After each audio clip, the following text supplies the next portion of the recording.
with the excitement of game day being here. It has been a long, hard road to get to where we have the program that is worthy of it, in the sense of having game day come in here like this, to have the national audience that it's going to be. But it's well earned by a lot of people, by our players, by the athletic department, by the administration, and without question by the fans. Because if there's not the support, and when I mean fans, I mean our students and our general base. I mean, when you look at these situations, they don't come, your team's got to be good, well, your atmosphere's got to be really good too. And I think that's what's helped draw game day here, and I think at the same time that's why it's going to be such an exciting day, and the world is going to get a chance to see, you know, the Hoosier Nation at its finest. And hopefully tomorrow night inside of the game we do our part to make it a great game. They are a extremely diverse team in the way that they are excellent on both sides, with the offense and the defense. And then when you start diving into the offense, they do a great job of scoring in the lane. Their threes are something that they're obviously well known for, but it's the penetration, it's the drive and kick, it's the ability to play at the rim, and the second shot opportunities that they create, outstanding. And then defensively, they've got so much length and athleticism, and they can do so many different things in the sense of playing man-to-man or playing zone. And they're very good with it. And not to mention, extremely well coached. John's one of the best coaches in the country, has been for a long, long time. And we've got to do a great job of being alert, aware, locked in. You've got to have great discipline, you know, inside of your instincts. It's not a game where you can gamble. You've got to really, really be strong in how you're playing offensively and defensively. And the ball's just got to continue to move on the offensive end, and we've got to do a great job of making their possessions tough when we're on defense. Tom, the challenge of containing Trey Burke, what makes him unique, and how difficult is that challenge? Well, it's his explosiveness, and he's got great explosiveness, and he keeps his dribble alive, and he really, he's just like somebody, he's going to keep going until he gets what he wants for himself or for his teammates. And that's what makes him so dangerous. He can play with either hand. He's tremendous in the pick and roll, and he's tremendous at not only scoring the ball but finding open people. And got great anticipation skills. You've got to take care of the ball against him. And I just think it's that burst and that explosiveness that goes with his instincts and his talent. Jay Billis was just in here talking about how Michigan's really good at executing the fast break, even if they don't do it really regularly. What do you see that compares their break to, say, the North Carolina break that you were really high on earlier this year? Or even if well, I think the Carolina break is tremendous in the sense how well they run after made buckets.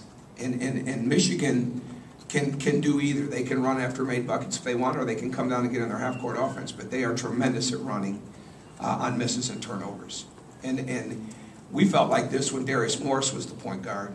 And he was pretty good. Obviously, he's in the NBA, and I don't think there's any question it's the same way with Trey Burke, even more so, because the other guys now are older. They have a Glenn Robinson in there. They have Stauskas that can shoot the ball so well. I mean, they really, really run. I mean, they're not only one of the, if not the best running team in the Big Ten, they're certainly as good as there is anybody in the country, because they do get out. They want the easy buckets, and they're creating those buckets off defense. What do you expect from pace in this game, I guess? I mean, as they pointed out, as you pointed out, they don't run all the time, but they're extremely efficient. Obviously, you guys run really well and are efficient when you do it. What do you expect from pace in this game? Well, I think pace is a little bit like beauty's in the eye of the beholder on it. I mean, you've got to be at one that really fits your team, and I think they've done a great job of knowing what fits them. They can score a lot of points, obviously, and they're very good in the half court. They're good in the full court. So I think it really becomes, what's your execution like? Are you getting really good looks? Are you getting good shots? I mean, I don't think it's going to slow down, but at the same time, it'll be a game of momentum changes, potentially. And how you gain momentum will have a lot to do with the pace of the game and reading it as it goes on. I think it's like defense. I think if you come in and you say, okay, we're just going to play defense this way on the ball, or we're going to play defense this way on the post in this game, they're too good for that. They're way too good for that. I mean, you've got to have multiple things that you can do, and you've got to have some things in your arsenal to be able to defend them. And it's against the best teams, it's always a game of adjustments, but it's a little more magnified against the best teams potentially. Because you can have a great plan. Well, part of your plan is having different things there, and I think pace is like that in the game. I don't think there's any one way to define how it's going to be. And I think it's just a matter of reading how the game is going. How important is Cody Zeller's help defense in a game like this, where there's going to be a lot of pick and rolls, and his ability to step out? Well, I think help defense is crucial, but I think the team, the guys that play like there is no help are the ones that are going to be really successful in this game. I mean, you can't rely on help against them. There's too many good players. So you've got to do your work early. You've got to be very visible to the ball. You've got to be very vocal to your teammates. And it can't be a game where you get caught in a lot of overhelp situations. And certainly with Cody's abilities to be able to play different people, to be able to play so many different ways defensively, he is a huge X factor in this game. You know, obviously, I mean, what he does on offense and being just a really good player, I mean, that speaks for itself. But I think the thing that he's doing is he can do so many different things now defensively that he doesn't always get the attention for, the credit for, but we see it constantly, and that continues to get better. And some of it's because of his athleticism, some of it's because of his intelligence and instincts, and the rest of it's just because he's getting better, and he's continuing to improve in all those areas. So he will be a huge part, but as will Derek Elston, Hunter Perea, anybody that's got some situations where they've got to man the lane. They'll be very big. In the vein of, I guess, playing like there's no help, and I'm sure you're not going to put him on an island completely or anything like that, but how big of a game is this for Yogi, especially in the occasions where he has to deal with Trey straight up? Oh, I think it's big. I think it's big for anybody, but you don't become a better defense if you don't have better one-on-one defense. And we've got to make sure that our one-on-one defense is really good, because when we get in an overhelp situation, we're not as good. And that's happened to us some. That happened in the second half of Minnesota big time. And it happened in the Wisconsin game. You know, too much. You just can't. You can't overhelp. And you want to be a help team. You just want to be solid. And I think it sounds boring, but it's really the truth. The bottom line is this cannot be a risky, risk-taking, let me go for a steal type of play. You got to be very, very sound and firm in what you're trying to do.